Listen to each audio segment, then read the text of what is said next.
tahu kaidah hukum itu ada tiga: ketuhanan, kemanusiaan, dan keadilan. Kalau dibingkai jadi satu, itulah nilai moral. Maka sesungguhnya apabila kita menggunakan pondasi bangsa kita yang sebenarnya aman, kita jaga NKRI. Insya saya bingung mau ngomong apa itu. Orang Betawi biasanya kan menggunakan pantun lebih dahulu ya. Tapi saya mungkin tidak bisa pantun. Saya ada 3 hal terkait dengan salam. Salam yang pertama itu adalah yang wajib dijawab. Salam yang kedua tidak perlu dijawab. Dan salam yang ketiga, kalau ada yang menjawab mungkin kita akan lari. Iya. Salam yang ketiga, misalnya biasanya kalau menjelang ke Ramadan kita ziarah ke kuburan ya. Pasti mengucapkan Assalamualaikum ya ahlil kubur. Ya kan? Coba bayangkan kalau ada yang jawab. Lari kita. Salam yang kedua yang tidak perlu dijawab adalah salam pada salat. Semua kita ucapkan salam ke kanan dan ke kiri tapi tidak perlu dijawab. Nah yang ketiga ini yang wajib kita jawab. Assalamualaikum warahmatullahi wabarakatuh. Bismillahirrahmanirrahim. Alhamdulillahilladzi anzala al-Qur'ana hudan wa rahmatan lil muttaqin. Asyhadu an la ilaha illallah wahdahu la syarikalah wa asyhadu anna Muhammadan abduhu wa rasuluh. Allahumma shalli ala sayyidina Muhammad wa ala alihi washabihi ajma'in, amma ba'd. Yang saya hormati Bang Nara, insyaallah sehat selalu Bang ya. Luar biasa, masih seger aja gitu. Yang saya hormati Bang Oding, saya lama sekali nggak ketemu Bang Oding. Ketemu terakhir di DPRD DKI waktu itu tahun berapa itu Bang? Saya habis ke ruang ketemu Bang Fatahila ketemu Bang Oding kalau salah. Yang saya hormati Bang Fatahila, yang saya hormati Kanda Aila, yang saya hormati Bang Iksan dan abang-abang saya yang kalau ibu apa empok ya? Ya, pertama mari sama-sama kita panjatkan puji syukur kehadirat Allah Subhanahu wa taala dengan mengucapkan alhamdulillah kita dapat hadir di sini, yang mudah-mudahan kita semua dalam keadaan sehat walafiat. Salawat dan salam senantiasa kita haturkan kepada baginda kita Nabi besar Muhammad sallallahu alaihi wasallam. Abang-abang sekalian, saya mungkin bukan kutum lah ya, bukan ceramah ya. Cuman izin Bang Nara,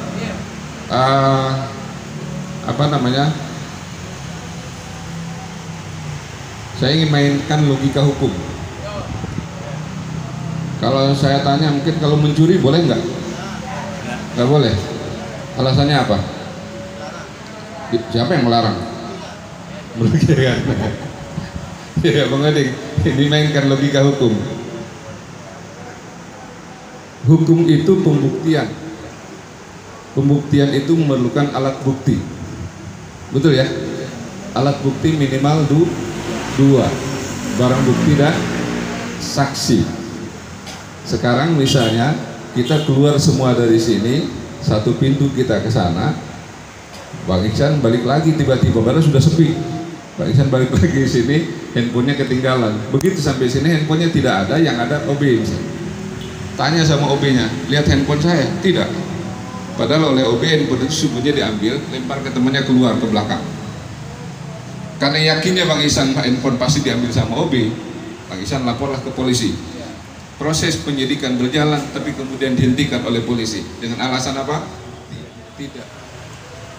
Bang Iksan kecewa, tapi si OB-nya ketawa. Apa katanya? Oh ternyata mencuri boleh kok, asal tidak ketahuan.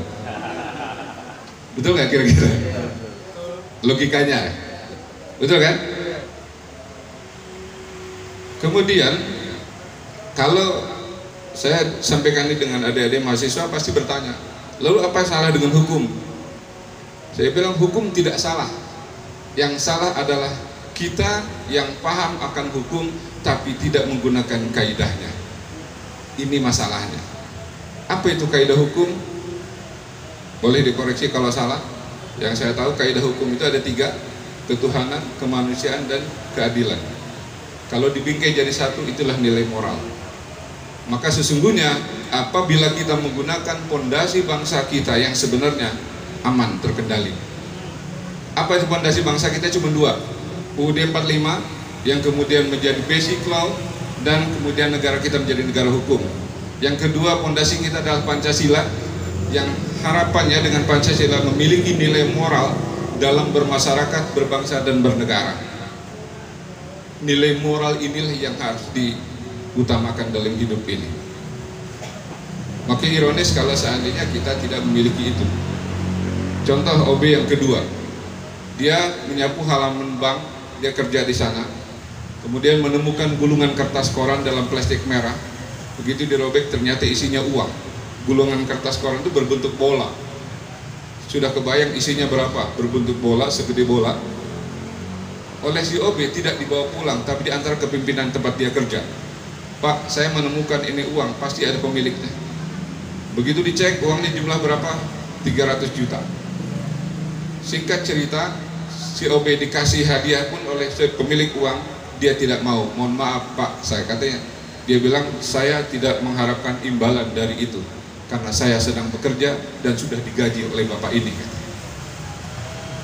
Artinya begitu dinyerahkan uang itu tidak ngarep.com di lobby, dia langsung kerja lagi.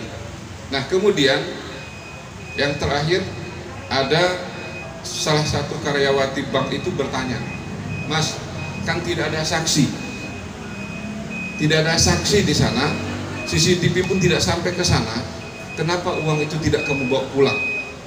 Apa jawaban COB-nya?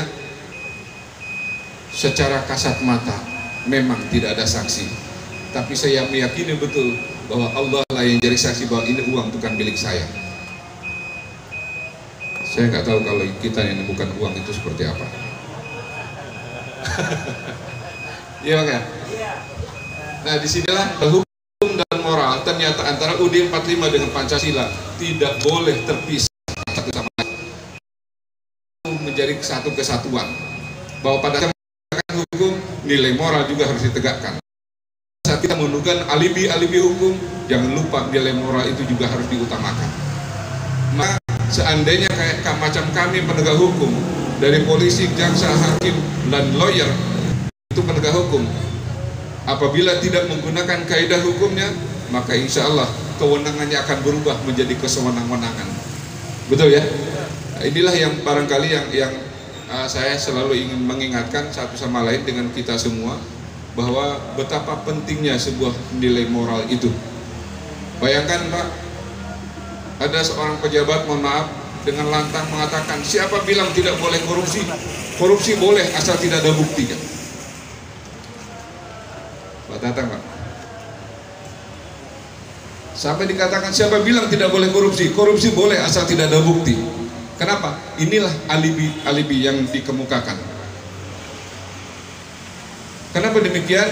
Karena dia paham hukum seperti OB yang pertama, tetapi tidak menggunakan kaidahnya. Maka saya khawatir apa yang terjadi. Mungkin Bapak Ibu silakan lihat bagaimana tuh film India. Ya, film India. Praktek korupsi di negeri kita menjamur, tapi difilmkan di film India ya Pak.